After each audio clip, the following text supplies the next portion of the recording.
Assalamualaikum warahmatullahi wabarakatuh. Perkenalkan, nama saya Nasyo Nabila Fauziah, NIM 2305076035 dari Prodi Pendidikan Bahasa dan Sastra Indonesia kelas A tahun 2023. Nah, sekarang saya akan menjelaskan mengenai teori kritik sastra semiotik. Apa aja sih yang akan saya bahas di dalam teori kritik sastra semiotik ini? Yang pertama pastinya itu ada pengertian dasar ya. Itu harus banget kita bahas di dalam materi ini. Kemudian yang kedua ada sejarah, yang ketiga ada pendekatan, yang keempat ada tokoh pencetusnya, yang kelima ada lingkup kajiannya, dan yang terakhir ada teknik kajiannya. Langsung aja ya teman-teman semua, kita masuk ke dalam materinya. Yang pertama adalah pengertian dasar semiotika. Nah, semiotika sendiri ini tuh adalah ilmu yang mempelajari tanda-tanda dan bagaimana tanda-tanda tersebut menciptakan makna. Dalam semiotika, sebuah tanda tidak hanya mencakup simbol-simbol seperti huruf atau gambar, tetapi juga semua jenis representasi yang dapat dipahami oleh manusia, seperti misalnya kata-kata, suara, gerakan tubuh, bahkan juga ruang. Nah, itu tadi sedikit ya pengertian tentang semiotika. Kemudian kita masuk ke dalam sejarah semiotika. Nah, gimana sih sejarah semiotika ya teman-teman semua?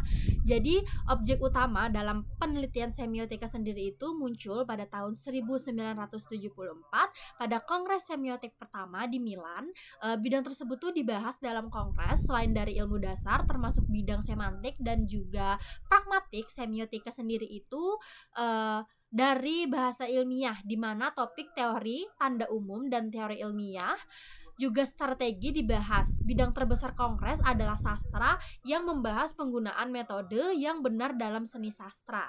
Menurut North, ada 4 tradisi yang melatar belakangi kelahiran semiotika, yaitu semantik, logika, retorika, dan juga hermeneutika. Secara definitif, menurut Paul Kobler dan Lita Jens, semiotika berasal dari kata seme yang berasal dari bahasa Yunani yang berarti penafsir tanda dengan pengertian secara luas sebagai sebuah teori. Semiotika berarti studi sistematis mengenai produksi dan interpretasi tanda.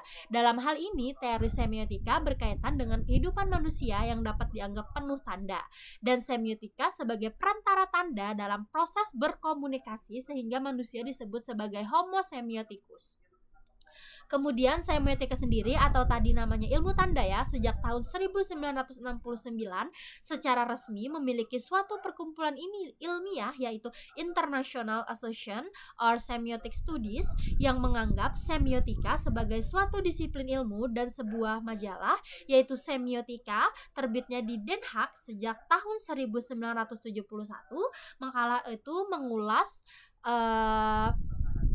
tentang semiotika, masalah-masalah semiotika ya, itu terbitnya di Melan. Suatu perkumpulan semiotik di Jerman dalam waktu dekat akan didirikan, akan tetapi jumlah institusi yang memiliki penelitian masalah semiotika sendiri itu masih sangat kecil ya. Jadi meskipun demikian terdapat beberapa kegiatan yang berkaitan dengan disiplin ini, yaitu di Pusat Penelitian Semiotika di Tartu, kursus selama musim panas mengenai semiotika, dan pada École Pratique de Hautes Etudes di Paris terdapat bagian yang mempelajari dan meneliti tentang semiotika. Nah, itu tadi tuh tidak secara singkat ya, tapi secara panjang tentang sejarah semiotika sendiri. Kemudian kita masuk ke materi yang selanjutnya, yaitu pendekatan semiotika. Nah, yang pertama ada aspek penting ya. Yang pertama itu ada tanda. Tanda sendiri itu adalah konsep dasar atau utama dalam semiotik yang mempelajari tentang bagaimana sih tanda-tanda itu berfungsi dan menghasilkan makna.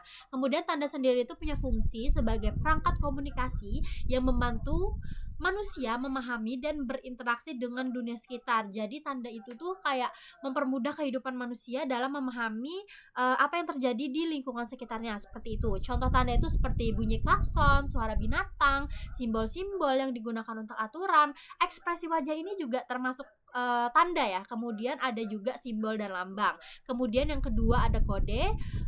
Pengertian kode sendiri itu dalam semiotika adalah konsep utama yang mempelajari cara mengkombinasikan tanda-tanda yang telah disepakati secara sosial. Kode sendiri ini punya fungsi ya teman-teman.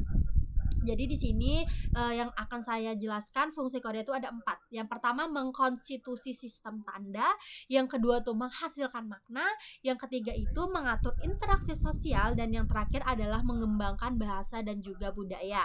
Nah, itu tadi tentang apa namanya? Tentang pendekatan semiotika ya. Jadi yang selanjutnya adalah tokoh pencetus kritik semiotik. Yang pertama ada Ferdinand de Saussure. Jadi Saussure ini tuh menguraikan semiotika itu dalam 4 konsep utama. Yang pertama signifikan dan signifi, yang kedua language dan parole, yang ketiga sironic dan diarnotic, yang keempat signimatik dan paradigmatik. Kemudian yang kedua adalah Charles Sanders Peirce. Menurut Charles ya, semiotika adalah kajian tentang pertandaan dan segala hal yang berhubungan dengan tanda itu sendiri. Peirce ini mengategorikan analisis semiotika pada 3 hal, yaitu yang pertama tuh representment atau ground, yang kedua objek, dan yang ketiga itu ada interpretan. Kemudian yang terakhir ada Laurent Barthes. Menurutnya ya, semiotika itu adalah ilmu yang digunakan untuk memaknai suatu tanda, yang mana bahasa juga merupakan susunan atas tanda-tanda yang memiliki pesan tertentu dari masyarakat. Contohnya tanda di sini tuh juga dapat berupa lagu, dialog, not musik, logo, gambar, mimik wajah, hingga gerak tubuh. Kemudian ada lingkup kajian semiotika. Berdasarkan lingkup pembahasannya ya, semiotika itu dibagikan atas 3 macam, yaitu sebagai berikut. Yang pertama ada semiotika murni. Semiotika murni sendiri itu membahas tentang filosofis dan juga hakikat bahasa secara universal, termasuk sistem tanda dan bahasa yang berhubungan dengan objek. Kemudian yang kedua ada semiotika deskriptif. Semiotika deskriptif ini membahas sistem tanda atau bahasa tertentu ya secara deskriptif. Jadi dia tuh menjelaskan gimana sih tanda itu bisa berfungsi. Kemudian yang ketiga ada semiotika terapan. Semiotika terapan membahas penerapan semiotika pada berbagai bidang seperti komunikasi, sastra, periklanan, film, dan juga lain-lain. Nah, kemudian ada teknik kajian semiotik. Ini tuh teknik kajiannya tuh menurut Charles S. Peirce. Yang pertama tuh ada sig atau tanda. Jadi tanda adalah sesuatu yang berbentuk fisik yang dapat ditangkap oleh panca indera manusia dan merupakan suatu yang merujuk atau mempresentasikan hal lain di luar tanda itu sendiri. Kemudian adapun klasifikasi tanda, yang pertama qualising adalah kualitas yang ada pada tanda, misalnya kata-kata kasar, keras, lembut, lemah, merdu. Yang kedua ada sensing adalah eksistensi aktual benda atau peristiwa yang ada pada tanda, misalnya kata kabur atau keruh yang ada pada urutan kata air sungai keruh yang menandakan bahwa ada hujan di hulu sungai. Kemudian yang terakhir ada lesikin adalah norma yang dikandung oleh tanda, misalnya rambu-rambu lalu lintas yang menandakan hal-hal yang boleh atau tidak boleh dilakukan manusia.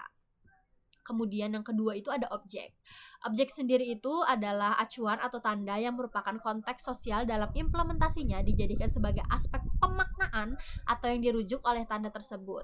Nah, jadi itu tentang objek. Dan yang terakhir itu adalah interpretan. Interpretan sendiri itu atau pengguna tanda ya, adalah konsep pemikiran dari orang yang menggunakan tanda dan menurunkannya ke suatu makna tertentu atau makna yang ada dalam benak seseorang tentang objek yang dirujuk sebuah tanda. Jadi dia tuh memaknai objek yang ada dalam sebuah tanda.